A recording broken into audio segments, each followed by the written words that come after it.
સુરતમાં ક્લાસ 3નો કર્મચારી 2.5 લાખની લાંચ લેતા ઝડપાયો છે। લાંચ લેતા એસીબીએ રંગે હાથથી ઝડપી લીધો। જમીન ખરીદ્યા બાદ દસ્તાવેજમાં કોઈ વાંધો નથી તેવો ઓર્ડર કરવાની મહેશકુમાર પરમારે લાંચ માંગી હતી। રૂપિયા 3 લાખની લાંચ માંગી હતી। પોલીસે રંગે હાથે લાંચિયા કર્મીને ઝડપી લીધો છે। દસ્તાવેજમાં વાંધો ન આવે તે માટે લાંચ માંગી હતી। ક્લાસ 3નો આ કર્મચારી લાંચ લેતા ઝડપાયો છે। તે પોતાના અસીલ એ જમીન ખરીદવાના હતા। એ જમીન ખરીદવાના જે કાર્યવાહી હતી એના ભાગરૂપે તમામ કાયદેસરની જે ફીસ ભરવાની હતી તમામ ફીસ ભરી અને દસ્તાવેજનું રજીસ્ટ્રેશન કરાવેલું હતું।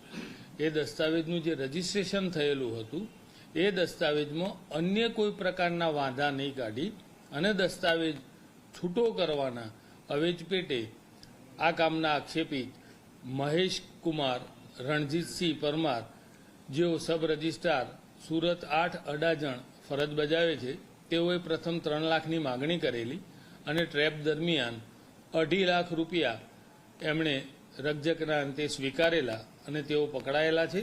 તેઓ વિરુદ્ધ કાયદેસર કાર્યવાહી હાથ ધરી અને તપાસ ચાલુ છે।